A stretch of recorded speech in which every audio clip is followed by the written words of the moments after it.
այդ հիբրիդային բոլոր հարձակումները, որոնք կան դրսից Հայաստանի վրա, սրանք մի նպատակ ունեն Հայաստանի Հանրապետության քաղաքացու մոտ առաջացնել հիասթափություն եւ քաղաքացին կորցնի իր վստահությունը ինստիտուտների նկատմամբ եւ մտածի ինձ պետք է առհասարակ պետություն թե ոչ։ Եվ այս սպառնալիքները տարբեր են։ Քաղաքացին պետք է հաշվի առնի, որ այն լուրերը, որ ինքը ստանում է այդ հիբրիդային բնույթ ունեցող, որ իր մոտ առաջացնում է էմոցիոնալ ինչ-որ պորտկում, կլինի ջղայնություն, կլինի շատ մեծ ուրախություն։ Օրինակները շատ են վերջին օրերին։ Սկսած օրինակ, որ տեսած գնեք, որ իբր Ադրբեջանը գյուղ է հանձնում Հայաստան, սա ուրախ լուր է, չէ՞, կամ օրինակ, որ բոլոր անապահովներին պետությունը 500,000 դրամ է տալիս, սա լավ լուր է, չէ՞, քաղաքացին ոգևորվում է, բայց երբ որ դիմում է եւ ստանում է, որ նման բան չկա, մերժում, ինքը հիասթափվում է։ Եվ կա բացասական օրինակ 300,000 ադրբեջանցի է գալու, իդեպ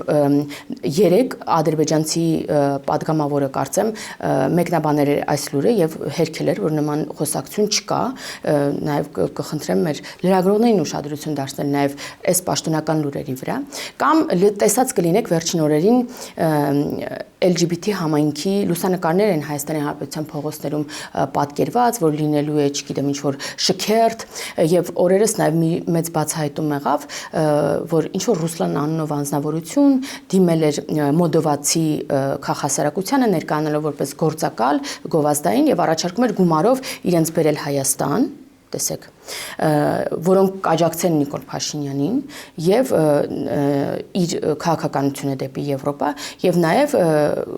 կհորդորեն LGBT համայնքի համար ինչ-որ շքերթ կազմակերպել, չգիտեմ ինչ, սա բացահայտված, Ռուսլան անունով ինչ-որ մեկը նամակ է գրում ռուսերեն լեզվով տարբեր մոդովացի բլոգերների եւ առաջարկում է գալ Հայաստան։ Հիմա սա ինչի համար է։ Նայեք, Հայաստանը տեղյակ չէ, մենք Մոլդովայի գործընկերներից ենք իմացել, որ նման լուր կա։ Սա ինչի համար է, որ